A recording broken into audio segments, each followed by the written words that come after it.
All right, here we go. Salute to Knicks Nation and NBA Nation on this Monday afternoon.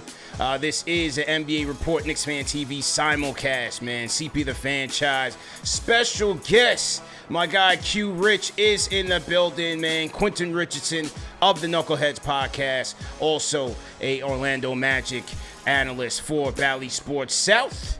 Q, what's good, man? Welcome back to the show, man. All good, man. Always good to be here tapping in with you, CP. Yes, sir. Always appreciate the time, man. So let's get into it, man. Action-packed show. We are in the middle of the NBA offseason, and I want to get your thoughts on some winners, some losers, and everything in between. Let's start with these New York Knicks, though, man, because I felt like they made the splash of the offseason by picking up Mikal Bridges in a blockbuster trade. What was your reaction when the trade first went down?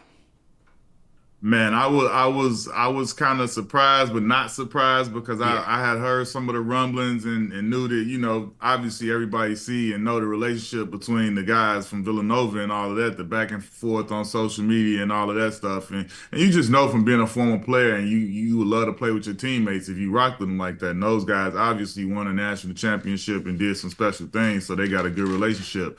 But hats off to Leon Rose and the whole front office up there, Worldwide West and the whole crew. They made a major move with that, man. They really put themselves in position to try and compete with Boston and top of the East out there. So I like what they did. I like the position y'all in, and I like how it's looking moving forward. I like the approach, man, because every year since they've gotten Jalen Brunson and when he kind of took the whole league by storm and really emerging as a superstar level talent, every year they've just kept tinkering with the lineup and building pieces around him, complementary pieces around him, putting defensive versatile wings around him, and some shooting efficiency, man. He's another efficient shooter that they bringing into the rotation. No, absolutely. He's gonna be one of y'all best perimeter shooters. But like you said, he still fits into everything with Tibbs. He's a two-way player. He's a guy who hasn't missed a game. That's one of the biggest things I love about him, the fact that he's never missed a game. That's unbelievable. I don't think people, get that enough credit, but never missed a game, always available. And like you say, two-way player. He can stretch the floor, shoot the hell out of the three, but he showed in Brooklyn that he was much more than the complimentary player than they had him being out in Phoenix. And he showed that he could go get 30s and 40 if need be. So I think it's just it's a match made in heaven with him going over there with his Villanova teammates and knowing the chemistry that they already have and him coming into a team that desperately could use him at his position and what he provides. Then they went out and signed OG Anunoby to a major bag. OG getting that 40 bags. What you think of the Anunoby deal, man? Hey, I love it, man. Every deal, seeing all of this money go around, I love it for these kids, man, and these young guys in this generation. Just do what you do. Like, goodness. Yeah. He got what did he get, 212, 220 or something? About that, yeah. He got the bag, that was crazy. But, I mean, that's the generation. That's the climate you in, man. I'm not mad at him. Get his money. The thing, like you say, once again, Leon and Rose, they didn't handicap themselves by doing this. Like, I've been reading about the aprons and all of that different stuff. Right now, they pretty cool with everything they did. They haven't put themselves in position where they handicapped or hamstrung by any of these moves. So I don't see anything wrong with anything they doing, man. They played it by the books and did a great job of putting this team together so far. He went 20-3 with the Knicks during his time in the regular season. 87% winning percentage. Did you get to see him up close when they played the Magic? What were your impressions on how he impacted the team? I liked him since he was in Indiana, bro. Like I watched college, I watched high school, I watched all of this stuff. So I've been like what he brought to the table. I felt a long time in Toronto, he was a lot better than he was allowed to be. He had some injuries here and there, but every time he played, I liked his game. He's a two-way guy. I mean, everything he showed y'all, being a guy that could space the floor, could guard 2 to 3 positions. He's gonna rebound. He's not a selfish guy. If he scores 20, he's cool. If he scores 7 or 8 and the team wins, he's great. He's a great locker room guy. He's a pro. I think that's very big for the culture. A guy that's gonna be where he's supposed to be, doing the weights, being there early, the picture of professionalism, all of those things. He checked all the boxes for me. I'm an OG fan. Yeah, big time, man. And with the investments that they made in Bridges and OG, and we're going to talk about Philadelphia in a little bit, but overall, like, when you look at what Boston was able to accomplish how the Knicks are investing, how Philly's investing. Big investment in wings, man. Big investments in that wing versatility, wing depth for a long time. I mean, from 2018, I would say, Knicks need a 3-and-D wing, and they haven't been able to do it. They go out and get OG, then they go out and get Mikal Bridges. That's a major investment, man. Much needed. No, absolutely. I mean, I think everybody's seeing what Boston just did and how those 3-and-D wing, two of the top in the league, they led the way. Jason and Jalen, they led the way, and I think looking at Philly going to get PG, and you need that. And I think the biggest thing that I like about all of the moves that the Knicks made, man, like, me, CP, I'm big on, can you deal with New York? And obviously OG has the makeup. He showed in the little short time he was there, but I felt he had the makeup prior to coming there, but he absolutely showed it being there. Mikal already showed it being in Brooklyn. I mean, it's not the Knicks, we know that, but he still got a taste of what New York is about and being in New York. And again, it's that whole Villanova thing. All of them guys are all already kind of like weathered in that storm, and they know how to deal with that. So all of those pieces fit, and I think that's a huge deal for the team overall, for the culture of the team and the pulse of the team, for everybody to be like, we ain't tripping off that. Like, that's a different type of Knicks team than you usually have being out there on the floor as a compliment in the past, to me. Yeah, true. And then with Brunson kind of still being at the head of the stake and the spotlight on him, he showed that he can handle it. But with the chemistry that they have, everybody can kind of just fall in line, rally behind him. And, the chemistry is going to be, or should be, seamless, at least on paper. And to me, it would have been a perfect offseason. But the Hartenstein loss, to me, was pretty big, man, because I wanted to see him with that unit. And the way that he came on with the Knicks, man, he ends up going to OKC, $29 million a year. What you think about that one? You gotta be happy for him, as I know all of his teammates and everybody is. A guy that wasn't, that heralded to be able to go and get that type of contract. You always celebrate and salute that. Super happy he got his money. I think and to his credit, OKC did a hell of a job. He was the missing piece they need. I feel like he is going to help them tremendously and make them be a whole different type of monster, pushing Chet to the fore, or just when he comes in off the bench. However they do it, I think he's going to be a plus. But, yeah, I felt like that was the only thing y'all missed on. And it's not like y'all missed.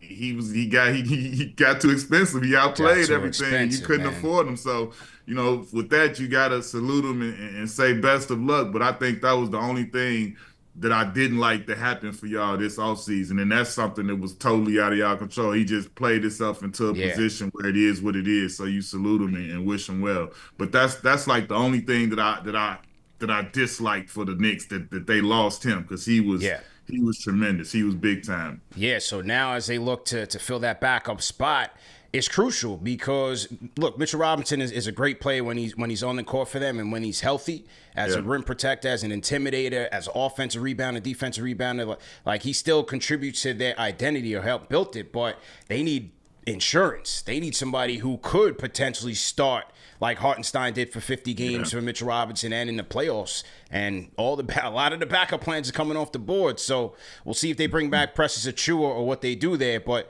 the backup five is a little bit of a question mark right now.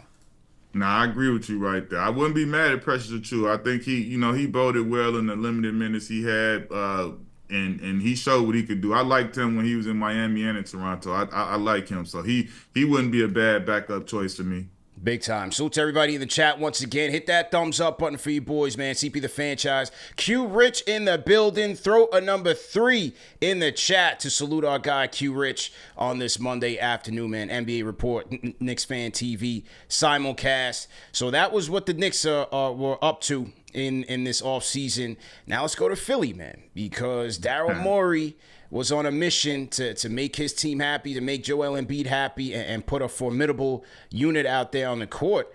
And he went out there and made some moves, number one of which was Paul George, who ended up leaving the Clippers to head over to Philly. Now, this soundbite is going around the net right now, and this is Paul George from the Podcast P podcast talking about the decision to leave the Clippers, and I want to get your reaction to it. I'm going to play a couple of sound bites from it, and then I want to get your reaction to it. Here's Paul George from his podcast. Here we go. Like, the first initial deal was, I thought, kind of disrespectful, right? And again, no, in all of this, no hard feelings. So the first initial deal was like 2 years, 60. So I'm like, whoa. Hey, that's crazy, bro. That's great. That's crazy. That's crazy. So I'm like, Wow. nah, I'm not signing that. This was maybe like October-ish. Negotiations first started, and it was 260. And as we kept going, it was like, they would go up, inches, to where it was like 44, 45, right? But this was like a couple months in between before we got it to 40-something. I'm still like, nah, I'm not doing that. Then I hear wind of like, what they're going to give Kawhi. So I'm like, just give me what Kawhi got. Like, right. Y'all view us the same. Like, we came here together. We want to finish this together. I'll take what Kawhi got. Like, no cool problem. I was cool with that. Like, wow. And we were still taking less. We were taking less. Wow. Kawhi took less. I was like, if Kawhi gonna take less, I'm not gonna say I want more than Kawhi. Like, I'm not gonna, like, it's not about me being paid more than him. Like, I'm gonna take what he got. Y'all give him that, give me that. They didn't want to do that. I'm gonna pause this and skip over. He basically said that they tabled the discussions till later on in the season. So now here he is talking about when the negotiations pick back up. They bring it to 3 years. Where we at? 150. All right. That's cool. It sucks that it had to get to this point, like that we couldn't get this figured out a lot sooner. But now we at the end of the year, 3 years, 150. So I'm like, all right, like now we're in a ballpark. You know what I mean? Now we can have conversation here. I presented the 150 no trade. Cause in the meeting they're like, we want you here long term. We want to, when you're retired, we want you to be a Clippers for a lifetime, like all of this stuff. So I'm like, cool. Give me the 3 years, 150, no trade then. Like no trade clause. Then I'm taking less, but at least I know I'm here. Mm-hmm. Like I'm committed to y'all. Like they didn't want to do the no trade. Do that? Wow. So then now I'm like, all right, well then it only makes sense for me to do 4 years, 212, right? Like at least pay me my money. If y'all gonna trade me, then y'all gonna trade me. But at least like now I'm not in a situation where I could have got more had I just gone to free agency, then take this deal and then y'all could just ship me wherever I want. And then now I'm on this deal that I didn't want. So they didn't want to do that. So then I was like, now I'm open to entertaining what's out there. And then, I mean, through the negotiations, they wasn't budging. They weren't gonna budge. I wasn't gonna budge. I thought I played well enough for them to, be like, you know what? He's a part of our future. Like, I thought I did that. I thought I earned that. Granted, we didn't win while I was there, but luck has a lot to do with that. We couldn't remain healthy as a unit. But I thought I did enough to earn that. All right, so that was Paul George from his podcast explaining the situation. What'd you think about that one, man? I got no problems with everything he just said. The way things went down, like he showed a humbleness to even continue the process to trying to go there. I mean, we've heard situations where some superstars right off the bat, they feel disrespected. I'm out of here. I'm gone. Like he still said, okay, well, what Kawhi getting that? Like, I feel him. When you're in a situation like that and you've seen how things change in a year or a short time, and he's been traded before, he's seen the temperature and the pulse of the league, how, the team don't or aren't happy with whatever, they'll make a change. So for him to say, okay, if I'm going to do the 150, I'm taking less, and y'all saying y'all want me to be here and we going to retire you and you going to retire here at Clipper and da-da-da-da-da, it shouldn't be an issue to throw that no trade clause in. It's only a 3-year deal. It's not like it's some 6-year deal and you got a no trade clause. If all that's true, no trade clause shouldn't have been a big deal.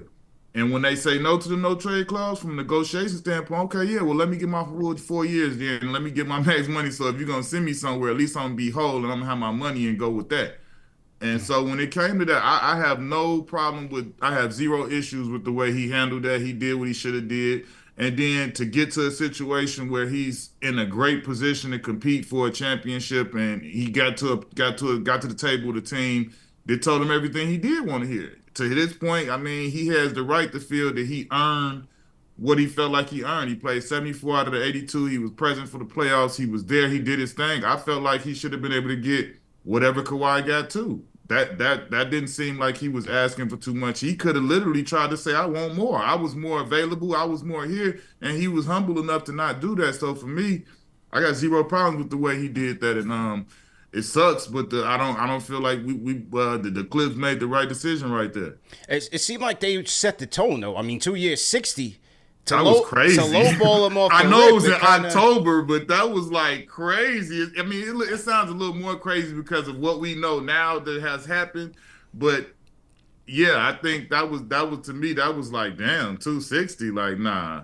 So yeah, I don't got a problem with the way PG handled it. At the end of the day, as a player, man, you gotta take care of your business and do what's best for you. And like he said, I don't think it didn't sound like he had hard feelings toward them or the players or the city or the fans or nothing like that. But everybody got to understand that when you get put in this situation, you got to do what's best for you, because that's exactly what the team is doing. They stand away from the aprons and all of that stuff, and that's why they didn't want to do that. So they doing what's best for them, and he got to do the same. Is it hard to be comfortable with a team and an organization knowing that there's clearly a contrast in terms of the value that he felt like he brought to the team and clearly what they're looking at in terms of protecting their books and things of that nature? Is it hard to really get comfortable when you're playing for an organization knowing that there is a fork in the road at some point? I think everybody's the way I dealt with it, man, you just got to deal with it when it's come your time. You know what I'm saying? Like, you definitely take note and make sure you observing and you seeing what's going on. But you got to deal with your situation when it comes to your situation. Like, you know, that was like an unwritten rule. We don't count nobody else's pockets and we don't look at this and that. But we very aware, and we very aware of how, like, this our teammate. We see how he feel and we see how he's being impacted by what's going on, and we take notes of that, mental notes. And then when it come your time, you start seeing any of them signs, you know how to react. What was that like for you? Because when you left the Clippers, you were a restricted free agent, correct? Yep. When you went to Phoenix. So, I mean, that was a team that drafted you. Did you kind of feel like disrespected during those negotiations that led you ultimately to go to Phoenix? No, for me, it was a total different situation, man. I felt like they wanted me to stay. Mike Dunleavy, I talked to him in the 25th hour, Mike Dunleavy Sr., and he was my coach, and he was kind of like the general manager at that point, too. But I talked to him like literally the latest you could talk to somebody before, you know, the little period of time passed where it's no longer this and that. You got to do they match or don't they? Because they had a chance to match for me. And like, I talked to him, and it was more so about me wanting to try and go somewhere where I could win, because for forever, that wasn't the case in LA. You know what I'm saying? The Clippers, like, I want to say literally maybe a year or two after I left, that was when he first signed free agents and signed and extended guys, like, you know what I'm saying? And because he had done Corey, and then it was that too. For me and Corey, we were the same. We needed some, you know what I'm saying? Like, as we was boys, but like, we both Corey were McGetty. the same player, and we were like, we needed some of that. So I needed to go this way. He stayed there, and it was like, we both got to go do our thing a little bit. But for me, it was like, it wasn't that they didn't want to keep me, because I think that was like the year before they kept Corey and Elton, and then they were trying to keep me, and so that was when they were moving into that. Then after I left, Sam Cassell came and Coutinho and things like that. But yeah, prior to that, it just didn't seem like that was a situation where we were going to be able to win that. And, you know, obviously I had the 1 year in Phoenix where we did win. Then I came to New York.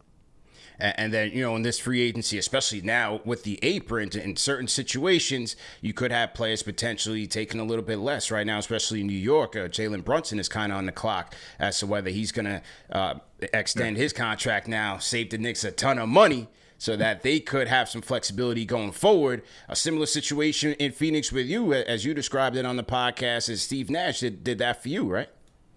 Oh yeah, I mean, but see, for what Steve Nash did, I don't think it was the same scenario that sits here. I think it's you know, going into negotiations, Brunson has to make a decision. Do I take the full max, or how much less do I take? And then he'll know how much he'll give the Knicks to work with. For us, we had already agreed to our deals. Like, that's what was crazy. But like, when we were there to sign our contracts, the luxury tax came in. It came in lower than they had projected.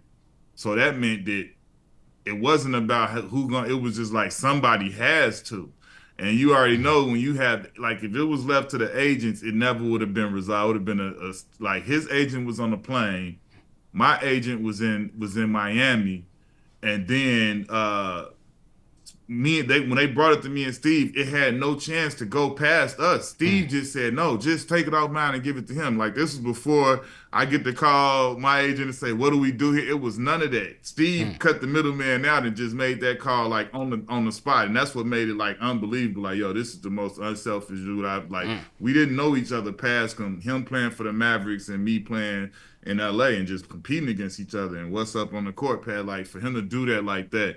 That right there set the tone of like how he was, his level of unselfishness and how he was able to lead the team the way he did. It's big time sacrifice there. So with Philly, they end up getting Paul George. They just signed Caleb. I can't hear you. You can't hear me? Check. Check one, check two. Check one, check two. Let's see. Should be good. Can you hear me now? Check one, check two. I can't hear you. Check one, check two, check one. Suits everybody in the chat. CP the franchise here. Can people in the chat give me a thumbs up if you can hear? Yeah, it's not my thing. I unplugged the headphones. I still can't hear you though. Check. Hang on. Check. Check one, check two. Are we live and direct? People in the chat, give me a thumbs up if you could hear. Should be good. Say something? Okay, yeah, check one, check two. So people in the chat can hear me. Jump out the Zoom and then come back in. Jump out the Zoom and then come back in. All right, I'm gonna come back in. Okay. All right, that's Q. Quentin Richardson. Salutes everybody in the chat once again. CP the franchise here. We're gonna get him back in here. Good convo so far. It's a little technical difficulties, all good. We'll get him back in here, man. Recapping the NBA offseason. Well, let's see if he's good now. Yo. How about that? Still nothing on the sound. Still nothing? Damn, what happened here? Right, same as. Check one, check two. Can you hear me now? No. Damn. All right. All right, little troubleshooting on the fly. Not sure what we could do here. Damn, not sure what we could do. I don't know what happened. I don't know what happened. People in the chat can hear me okay. Check one. Check, yeah, everybody in the chat saying they can hear you, they can hear me. You can hear me though? Good, perfect. Everybody can hear you. I don't know what happened. It was like you started kind of sounding like a robot, and then the shit was just over with. Can you hear me now or no? I can't hear nothing. All I can see is you moving your mouth. I can't see shit though. I mean, I can't hear. Damn. I'm gonna send you another link. I'm gonna send you another link and see if that works. Can you hear me now? Nope. No. I'm gonna send you another Zoom link. Want me to leave and come back again? Yeah, try that again. All right. Still technical difficulties, man. You know, it happens when you're doing a live show. But we roll with it. My regulars, my day ones in the chat. So to everybody in the chat, man, hit that thumbs up button for your boy CP the franchise here. Q Rich on the other side. And yeah, we just got to troubleshoot and make it happen. So hang tight. We will get this whole situation sorted out and get the conversation rolling, man. I'm gonna send him another link here and see if this works. But everybody was able to hear it. You guys were able to hear him. You guys were able to hear me. Try this one. All right, let's go. All right, so we'll wait for Q to jump in here. In the meantime, salute to everybody in the chat. Hit that thumbs up on for your boys, man. Knicks Fan TV and a NBA Report simulcast just reviewing NBA free agency, man. After this, we will We're going to get to some Knicks news, a couple of things the Knicks did this weekend as it relates to the Mikal Bridges trade and their center search. We'll get to that. Talk a little Summer League. All right, let's see if we got Q now.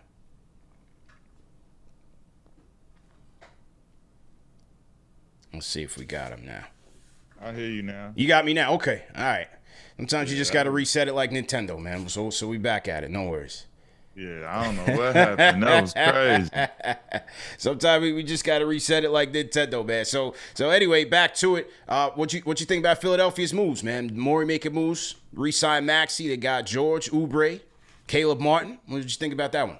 Yeah, man, that Caleb Martin deal was crazy the way they came about that. If it's true that he passed up 60 whatever, like, man, we gotta get representation out here to know what's going on and doing these guys right. I saw the article saying that his reps thought he was gonna get a bigger deal or something, and Miami was saying this is a fair deal, and then you go get less. Like, that's crazy. I mean, that's a great pickup for Philly because I like Caleb Martin. I think he's a great player. He's gonna be a huge addition to them.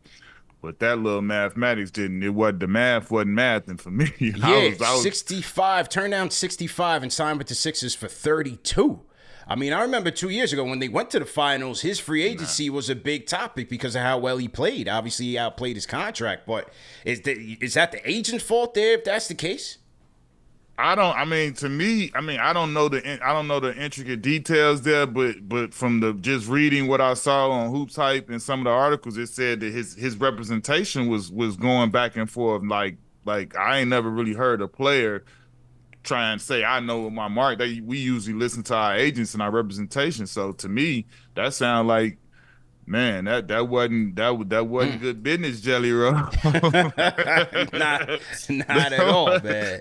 But I mean, for Philly, they got a steal. You feel me? They got for what they got him for, and what the value he has, and if he does what he's been doing, he's a tremendous player, bro. I like everything about him. Like you say, the wing 3-and-D, somebody who's a dog out there, gonna defend whoever you need him to defend, and could go get 20 to 30 on any given night if he getting busy. So I mean, they got a steal as far as a player in the production, especially for the price tag to me. Yeah, I mean, and now as it stacks up in the East, as you know, a lot of people want to talk about the biggest challenges to Boston. I think they've moved up. Health being the key factor. I think they've moved up fairly evenly with the Knicks right now in terms of how each team is approaching the Celtics. Yeah, it's gonna be interesting, man. I think it's gonna be another great year like last year was. Nobody could really tell, or fans and teams that are you a fan of, you're gonna root for them. But like last year, to me, it was just wide open. You couldn't really just say, yeah, definitively it's this team or that team. People thought it was Denver, and Denver got bounced. Like Denver was a lot of teams, them in Boston because they dominated the whole the preseason and the regular season that way. But even knowing that they did it, nobody never felt uber confident to me. And talking in basketball circles, it was like, yeah, they the favorites, but it was like, I ain't betting, you know what I'm saying? Yeah. Like, I'm not about to put no money on it because it was that kind of open type situation. And if one thing went this way, it wasn't going to be like somebody was shocked because it was pretty open. Anybody could beat anybody, and it was kind of matchup based. And you know how it's like that whole matchups make fights type things, because if Denver would have played this team, it might have been different. You know what I'm saying? Yeah. Yeah, definitely might have been different, man. CP the franchise, Quentin Richardson in the building. Salute to everybody in the chat, man. Hit that like button, hit the share button, and subscribe to the channel. Throw a number 3 in the chat to salute our guy Q Rich. Orlando Magic, man. Speaking of Denver, Orlando steals KCP, man.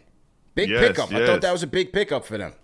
Listen, man, I've been a fan of KCP since I got to Detroit. When I was working with Stan there, and he was already there, and I got to see him on a daily basis, and I understand exactly why he impacts winning the way he does. Like, I felt back then that he was underrated for what he provided. Like, he's a dude that, like you talk about Mikal Bridges, availability is the best availability. The man gonna be there like almost 82 games a year. I don't know what his numbers are, but I know he up there. And then when you talk about availability, you could play him 48 minutes, almost 45 minutes a game, and he's the Energizer Bunny. He's going to guard the best 1 through 3, whatever you want him to have to guard. Don't matter 1, 2, or 3. He could guard all 3 positions.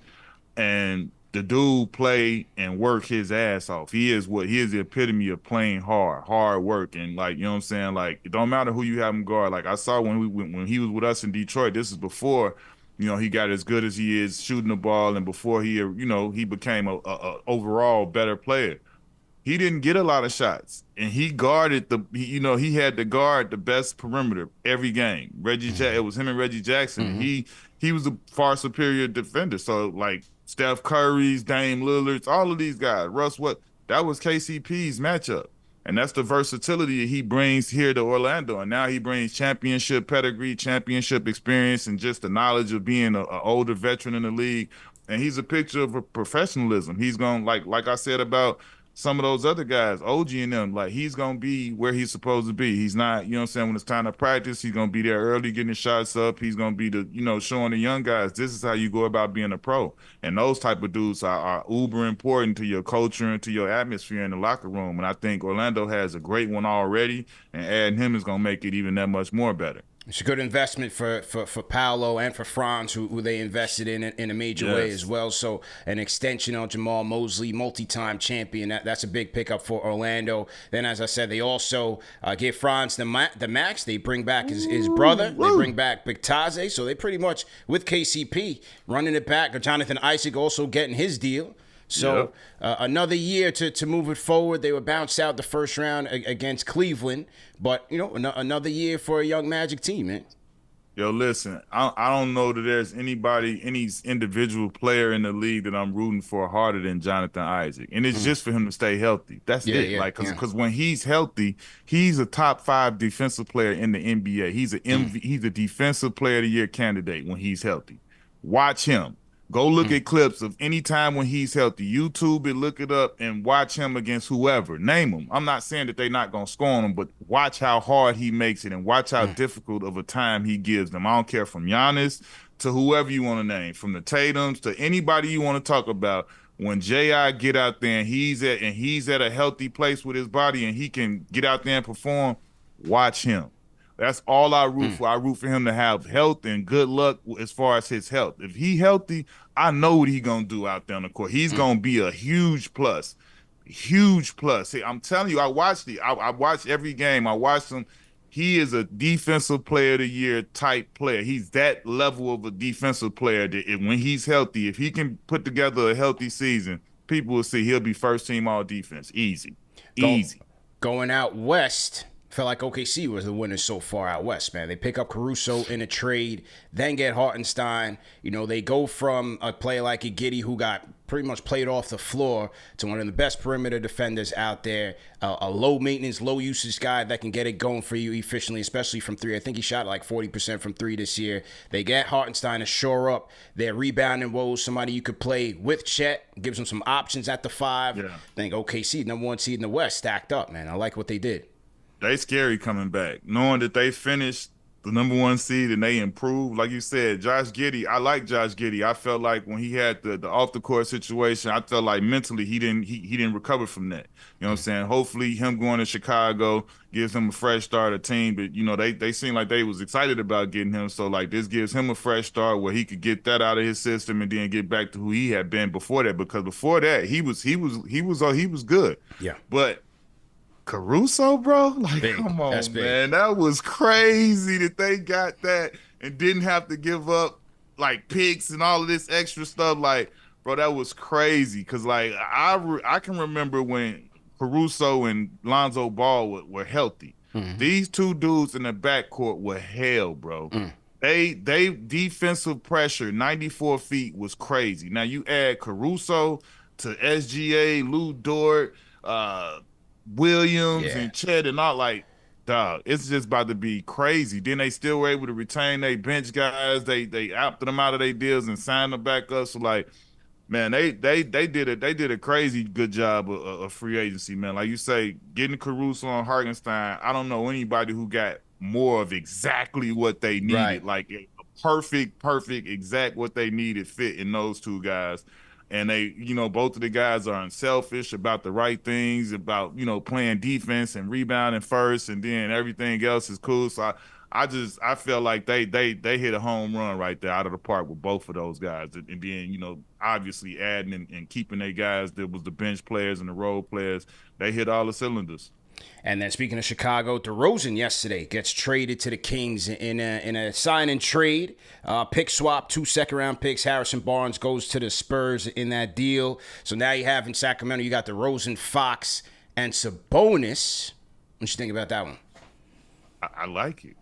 I mean, everybody know that Debo is still a prime time. He's still in his prime. He's still a 20-plus point guy that could finish games, hit game winners, and be a closer for you. And then, obviously, he's going to help, show those young boys how to be pros and be a vet to them and help them in those ways. But they still signed Malik Monk, was huge for me. I feel like he's a 6 Man of the Year candidate. He fits perfect back with his college running mate, and them two with their chemistry is huge. And I love it, man. I think the West is gonna be treacherous.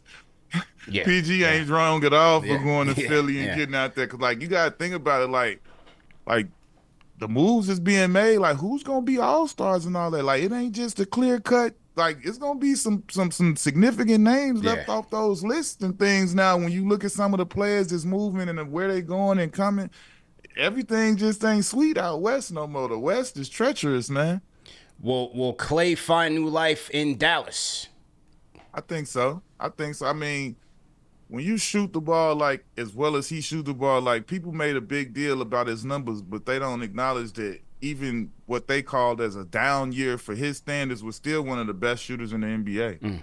And when you send him to a team like Dallas, where, because I'm an older dude, I know how it feel to be older. You don't want to do all of that running and moving as much, and that's part of what the whole Golden State offense is. It's a lot of movement.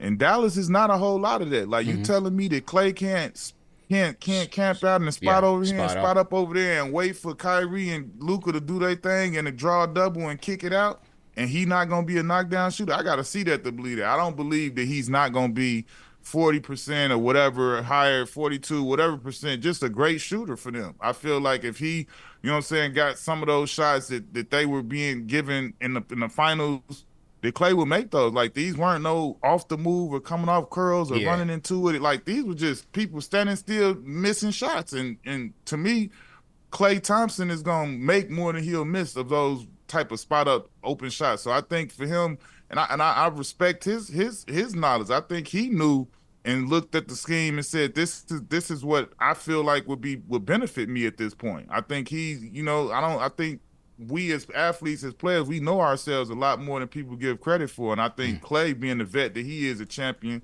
he views it that way. And Dallas, they just got beat in the finals. So that's another chance for him to get another ring. They right there. They just were in the finals, so he didn't make he made the right call in my perception of it. Yeah, and you can see in the finals, Boston wasn't respecting it. I mean, look, Derrick Jones improved as a three-point shooter, and P.J. Washington was commendable, but Boston really wasn't respecting what they were doing, especially above the break, and they were able to contain them on those corner threes. So I think it kind of limited the Mavs' offense. So with Clay, you're going to have a guy that you're going to need to respect. I thought the Najee Marshall pickup was underrated as well. He gives them another solid defensive wing presence, 3-and-D wing.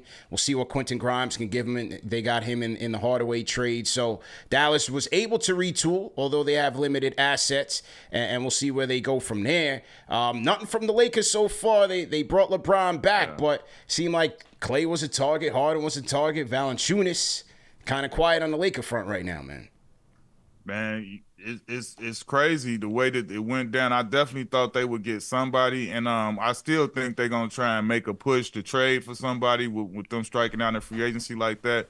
But I don't think that Pelinka and those guys are done trying to get something to happen over there, because obviously they still needed some type of piece and still need to make some type of move. So I definitely see them in the trade market trying to do something. Spurs, last one for you. Spurs seem like they want to fortify Wemby with some vet presence. They bring a champion like a Harrison Barnes in there, bring a point guard in there like a CP3, who's going to get him in his spots. It's going to be Lob City all day, even though CP3's at the end of his career. I kind of like that. I like how they kind of, added the vet presence for Wemby. They got the kid Stephon Castle from UConn. Yeah, I like him a lot. Have some players. I like how the Spurs are trying to take a move up.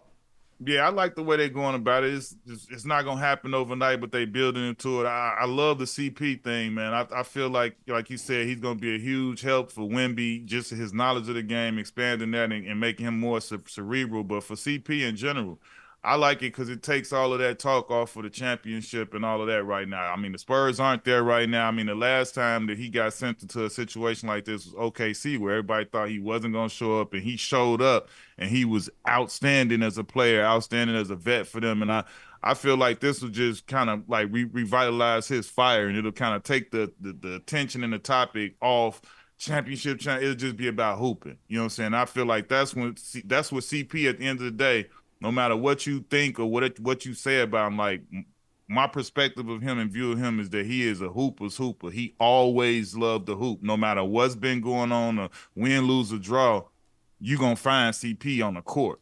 You know what I'm saying? Mm-hmm. And like, that's, to me, that's just, he going to get back to the purity of just hooping. It's not, he not coming in with this weight about winning the chip, winning this. It's going to be about these young guys and just hooping and having fun. I think that'll be great for him.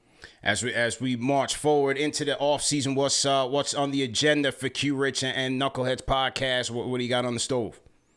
Man, we cooking up, man. Staying talking to your favorite hoopers, staying activating, man. Y'all might catch your boys, Knuckleheads in Paris, man. We gonna be out on live on location, man. Let's Paris, go. We doing our thing out there, just spreading that love, man, giving flowers, and we just doing what we do, man. We blessed, bro. We having fun. Facts. You couldn't have told us that we'd be in this position to have a platform to talk about the game that blessed us in so many ways, and that we still love and we watch. The crazy thing about it, bro, if we wasn't sitting at home, if we wasn't doing the Knuckleheads, we'll still be doing the sitting at home. We'll still be talking crazy, watching all of the games and having something to say. So it's a huge blessing for us to be able to do it, to have a fan base that respect it and follow us and support us the way they do. So we just chilling, man, having a good time. And we talked about Summer League before we went live, and 20-year anniversary of Summer League. I'm sure when you go there every year, you look. It's been a long way since Long Beach Summer League days when you were out there with the Clippers.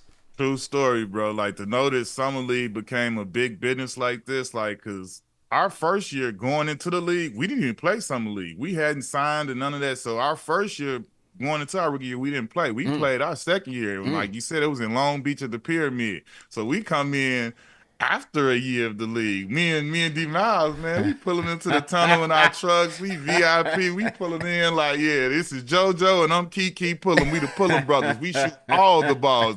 They told us going into it, like, hey, the Summer League is for y'all. You, him, and Keon, like, that's all about y'all. Like, we was up in there just having a party, bro. Driving from LA to Long Beach. We pulling up. Everybody, we got our sounds in the truck. Everybody, we was superstars. We was ghetto superstars back then, CP. You know what I'm saying? That was what a time. That's what it is, man. Well, hopefully if we get out there and we can connect, man, I'll hit you up for sure. But definitely appreciate the time, bro. Anytime, CP. You already know it. Yes, sir. That's our guy, Quentin Richardson, checking in with us, man. Salute to everybody in the chat once again. Hit that thumbs up button for you boys. Another Knicks Fan TV NBA report simulcast. Definitely appreciate Q for his time. Throw number 3 in the chat once again to salute our guy, Q Rich, man. Just going ahead and reviewing the NBA offseason so far. Not done by any stretch, but couple moves that were made, man. So we definitely appreciate Q. And as I was telling you guys, want to go through a couple more quick things in terms of what's happening on the stove for the Knicks. You can call us up also, 657-383-1509, or you can hit us up on the KFTV or the NBA Report Discord, man. And before I get into today's news on this Monday, remember to salute our sponsors, guys. Today's show is brought to you by my friends at Mando, fellas. Especially you guys out here on the East Coast, it is burning up right now. It is humid during the daytime. It is humid during the nighttime. Fellas, do not be out there lacking with your body odor, man. There's plenty of products out there to keep you fresh and to keep you smelling great. And that is our friends at Mando. Mando whole body deodorant, fellas. No aluminum, none of those chemicals or toxins. Straight protection up to 72 hours. And I know some of you out there looking like, damn, I need that. Yeah, you need that. So go ahead and cop. Go to shopmando.com. Use our code KFTV for $5 off the starter pack. It's a great way to get started. And you can get in there with the starter pack. You get your soap, you get your body deodorant, your body wipes, things of that nature. So shout out to our guys at Mando. Once again, go to shopmando.com. Use our code KFTV for $5 off your first order. Okay. All right. Couple more on the agenda here on this lunchtime edition. Hopefully you guys are enjoying the show so far. Let's get into it, man. Over the weekend, the Knicks finalized a Mikal Bridges trade. They received Mikal Bridges and Keisha Bates-Diop in exchange for Bojan Bogdanovic. They added in Shake Milton in a sign-and trade. Mamadi Diakite, as well as the 5 draft picks. Sorry, Ari, close your eyes, close your ears, because, yes, they did part with the 5 first-round picks. But the Knicks get their guy in Mikal Bridges. And, you know, there were some wavering reports in terms of the Knicks' approach to this deal and how the deal got done. Well, Sean Marks met with the media today and shed a little insight on what happened here. Let's listen to it, and we'll react on the other side. Here's Sean Marks. No, we were not staying on this deal for very long at all. Leon and I talked for a couple of days on this thing, and it moved very, very quickly. And you could tell how interested they were in adding Mikal to that group, which obviously that's been talked about for a variety of different reasons. And Mikal didn't know until I called him and told him, so, hey, look, we're getting down here. So there was, I think it's been reported that Mikal wanted to leave or requested a trade that could not be further from the truth. I think that's just not in Mikal's character. It's not who he is. And that definitely did not happen. But he was told by me when I called him up and let him know that we're at the 2-yard line. All right, so that was Sean Marks reacting to the deal, giving his insight on the deal. There were reports out there that Mikal Bridges had went to the Nets representatives and said, hey, look, so I'm not going to sign with you. He refutes that. Maybe the truth is somewhere in the middle. But look, obviously, it was obvious that the Knicks wanted him.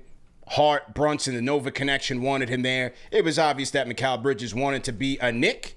And as Sean Marks said, Leon Rose called him and reiterated their interest. And obviously, the interest was sincere, and that when the Knicks were ready to hand over all of their draft capital, or most of it, to get their guy. They feel like this is their guy. So the Knicks did what they had to do to get their guy Mikal Bridges here. Now, I had been told that the press conference for Mikal Bridges is tomorrow on Tuesday. Let's see what happens there. But that's the information that I got from my people, that the Mikal Bridges press conference will be tomorrow. So we'll stand by on that note. But on the Bridges trade, and you heard me and Q Rich talking about the aprons and the moves that teams made or didn't make. I think we really have to give this Knicks front office a lot of credit. I mean, they've been getting a lot of credit over the years. They've done some really, really good things and a great job.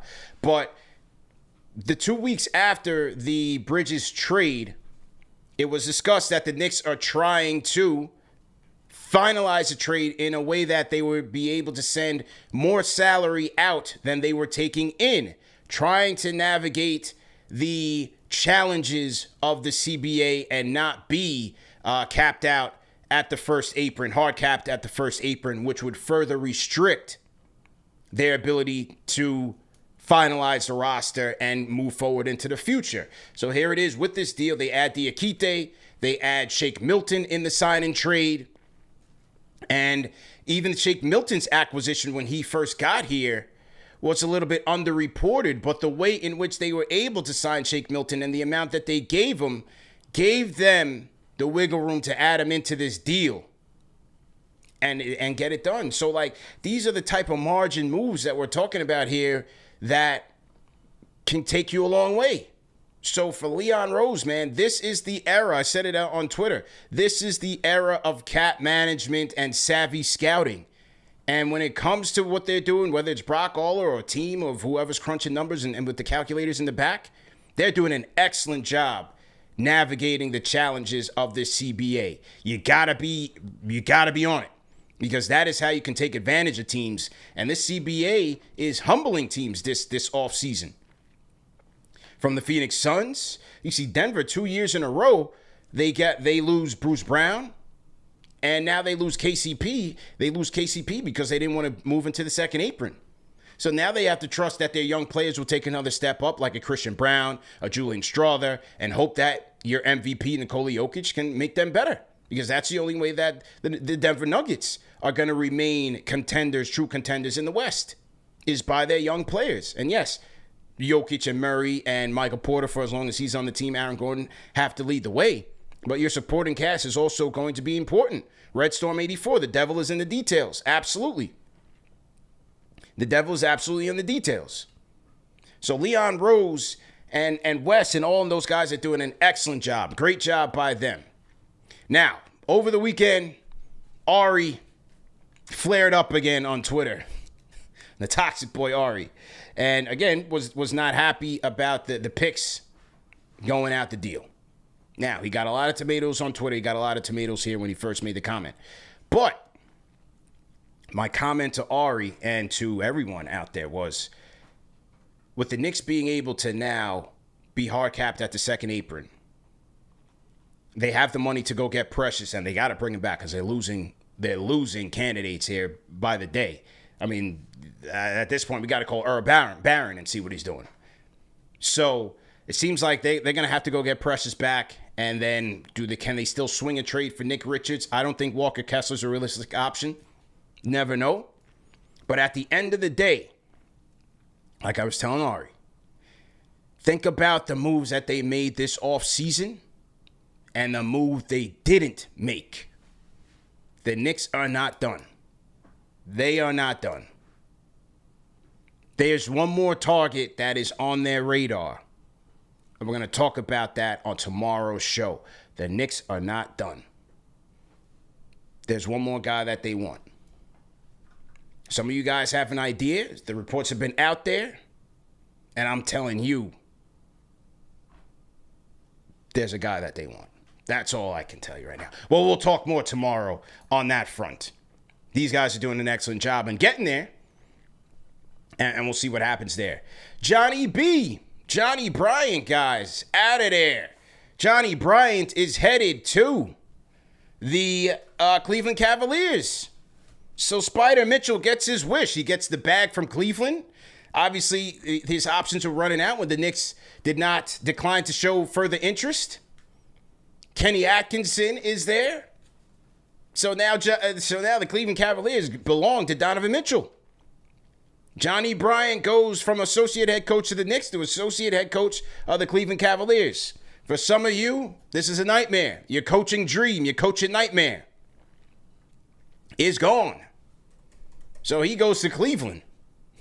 So clearly, he was brought here to deliver the spider. And when plans changed, the Knicks said, all right, thanks for your services. You know, hey, what can he do? Johnny B's gone, man. Shout out to him, though. He's a nice guy. Got a chance to know him a little bit over the years. And, hey, we'll see what the future holds for him as a coach. But as of right now, it will not be with the New York Knickerbockers, man. Johnny Bryant reunites with the Spider-Man. So there that is. He goes to Cleveland. Mo Cheeks heads to the Knick bench, as that was reported earlier this offseason, earlier in the offseason. All right, what else we got for you guys? So to everybody in the chat, hit that thumbs up button for you boys. Like, share, and subscribe. Give me a retweet if you can. I'm just looking at my notes here. Got to make sure that we get everything for you guys. Okay? All right. Oh, what else happened here? Oh, FIBA basketball. Look at this. Evan Fournier and Dennis Schroeder get into a little fisticuffs. Evan Fournier goes full of Latrell Sprewell in the Olympic qualifier. A little friendly match here between Germany and France. Evan Fournier was not too pleased with Dennis Schroeder's theatrics and let him know about it. Not one, but two hands. He went Xavier McDaniel style on Wes Matthews. Whoa. It's been a frustrating last couple of years for Fournier. But yeah, that escalated quickly, didn't it?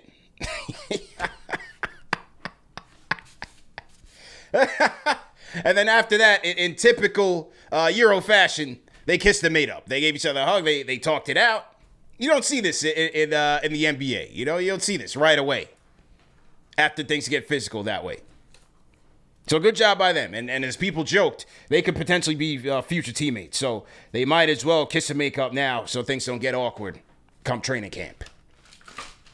So to everybody in the chat, once again, hit that thumbs up button for you boys. All right, what else? Make sure I didn't miss anything here. iHeart met with the media in OKC and talked about why he left the Knicks. Let's hear from iHeart, man. Here we go. Here's iHeart. Decision to leave your situation in New York, and just what was it about the Thunder organization that drew you in? I mean, if I'm honest, it was hard. Let me get a bigger video here. Here's iHeart. What was the decision to leave your situation in New York, and just what was it about the Thunder organization that drew you in?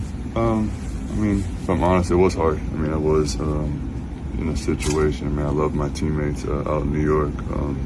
I really appreciate what Tibbs and Leon did for me, and the fans in New York showed a lot of love. But I mean, going into the situation, I was just very excited. I mean, from afar, I always saw how the culture was, especially I mean, since they've been in OKC, how they established the culture.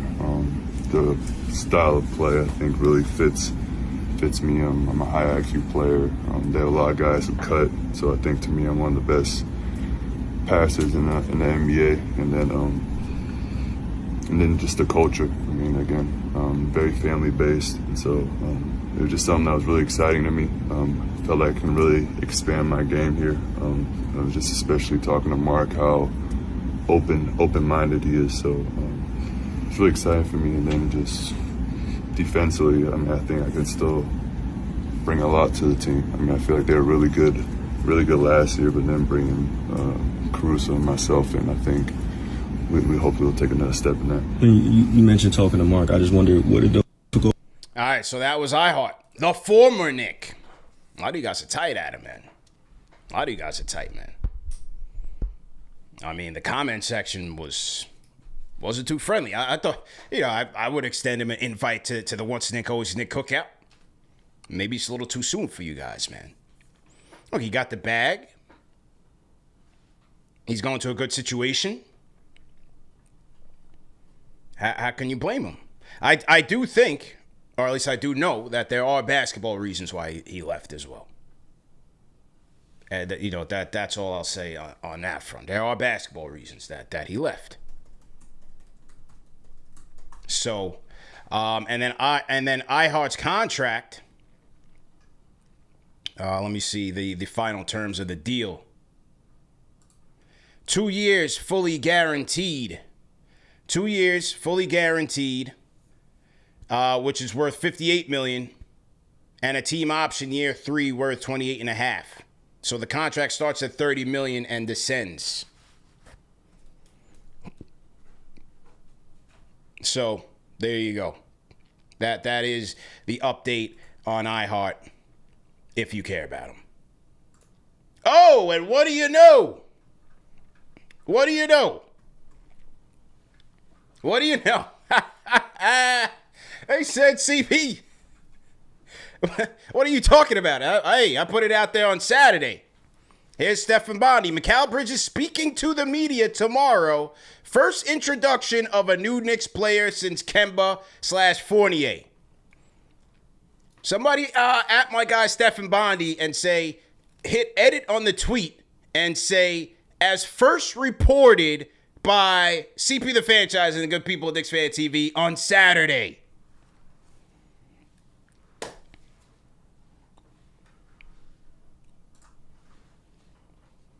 Okay. Hey, can't say I didn't tell you. King D's. One day they will understand. Somebody in chat, I put that out there on Saturday. Somebody in the chat said, "Are you sure you don't have sources?" I said, "You must be new here." Like I said, we'll talk tomorrow about what I wanted to talk about. All right, we'll talk tomorrow on that. But as I said on Saturday, Mikal Bridges will be meeting with the media on Tuesday. We'll get the sound bites. We'll react to it on Tuesday night. Right here in the #1 show for the fans, by the fans. Hit the like button, hit the share button, and subscribe to the channel. Don't play with me, man. 908, what's your name? Where you calling in from? Yo, it's Jaden from Philly. Hey, how are you, man? I'm good. How are you? Good. Big Knicks fan. Just want to keep it quick. So hopefully we can get Walker Kessler for, I don't even know. I've read online that the Jazz might be interested in trading him for a few picks, but I think we should try to get our big center at the trade deadline. Mm-hmm. Hopefully, maybe the Lakers by chance are down in the crapper, doing terrible, and they're looking to refresh, maybe trade AD for Julius Randle, Mitchell Robinson, and maybe Deuce. I don't know if that's possible. Wait, wait, give me that name again. Give me that name one more time. I was saying maybe we can trade at the trade deadline for Anthony Davis. Trade out Julius Randle, Mitchell Robinson, and Deuce. I don't know if that's possible, but it'd be pretty cool. Yeah. That's pretty much it, though. Thanks, man. Can't call back anytime. Appreciate the call. Yeah, I mean, right. Obviously, Nice to meet you. Thank you, man. Yeah, I mean, obviously, I would love AD. But I don't think they're gonna bail on JJ Redick that fast. It's the Redick, Bronny, AD group that's gonna move things forward for the Lakers until Laker fans run them out of town. So I don't see that happening just yet. 917, I saw your number and I accidentally clicked off of it. Call back if you'd like to get in. That was my fault. So to everybody in the chat, once again, hit that thumbs up button for you boys. CP the Franchise on the check-in. Shout out to my guys on the Facebook. Ty Clemens is in here. Alexander Wilson, Rodney Demon Mickens, Darlene Berry, salute Gambit the Bard on the Facebook as well. Oof, my guy's getting tomatoes in the chat, man. Yeesh. Chat's making ragu. Chat's making ragu out of the guy. So there it is. What else we got? Is 917 going to call in? Okay, here we go. 917, last caller of the night. What's your name? Where you calling in from? Hello? Yes, hello, sir. How are you, man? Oh, Mike from Brooklyn. What's going on? Big Mike, what's the deal? You taking it easy, man. I heard you just say iHeart left for basketball reasons. Yeah. That's crazy. That's yeah. That's what I understand. What's the reasons you're hearing? You can't speak on it? Yeah, I don't really want to speak on it.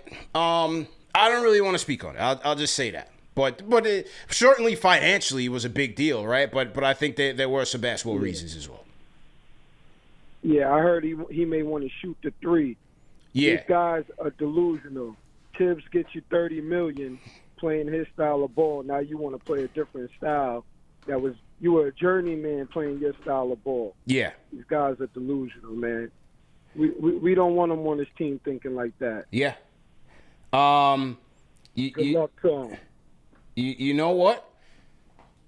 I remember like a couple people I was speaking to didn't feel like OKC was going to spend that much on iHeart because, they play a 5-out system and they're going to have to change everything around. I didn't believe that for 1 second because, number one, he helps them shore up the rebounding issues. He can play in space. He's a great passer, high IQ player. He can fit in anywhere. And it doesn't mean that he has to be a de facto starting center. The way that they rotate guys and do minutes distribution, and Sam Presti even said it, there's no guarantees. What he gives OKC is optionality. And you got Mark Diagno, Coach of the Year. Good coaches know how to get the most out of the players that they have. Yeah, but how many times you see a guy leave Tibbs or leave a team where it just everything was right? Yeah. And you never hear from guys again. Yeah, I mean, look, it's a big bag. Yeah. He takes a little less. He might make more throughout his career than just jumping on that big bag. Now, in 2 years, I don't think they're going to pick up his option in year 3. Yeah. 2 years, he's playing for peanuts again. That is fair, man. That is fair. Well, you know what? They have that option in that 2 years. Remember that was the thinking around OKC's investment or potential investment was that, you know, they're gonna have to pay Chet, pay SGA, maybe Jalen Williams, so they want that option to decide whether or not they're gonna move forward with iHeart or not. And that's how these teams are doing business, man. So good luck to him. He was a good soldier for the Knicks. Great player, great locker room guy. Great recommendation by CP the Franchise as well, man. So good luck to iHeart and his family, good people as well. And for you guys, man, I'll see you guys tomorrow. Bleacher Report simulcast on Knicks Fan TV as well. Special guest, my guy Ariel Helwani is joining the show, man. So very much looking forward to that one. We'll be live tomorrow. Special start time, 2 p.m. So it's going to be a little bit later in the afternoon. So you guys at home on the grind, take your lunch break later tomorrow so that you can tap in because we got a lot to talk about, man. So great show. Thanks again to my guy Quentin Richardson for tapping in with us. Salute to everybody watching on the NBA Report. Remember, guys, like, share, and subscribe. Retweet this out. Remember that the show is available in audio podcast format, so no reason to miss it. If you did miss it, go ahead and hit the rewind button. Salute to the replay gang. Salute to everybody who's been holding us down. And yeah, man, great show. Great show. I gotta cut that little gap when we had some audio difficulties. But you know how it is, man. When it's a live show, anything can happen. Anything is possible. But I appreciate you guys for sticking it out and rocking with us. Nevertheless, 1,100 people here on the check-in, on the lunchtime check-in. Shout out to Terry Cal too.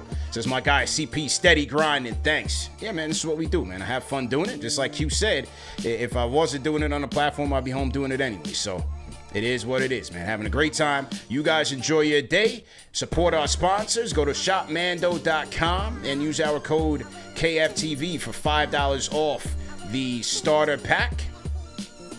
And that's it, ladies and gentlemen, man. Great show, Gamba. Great show, Tyler. Great show, TM, Chuck D. All the mods, all of our franchise channel members. We will see you guys tomorrow, man. Peace.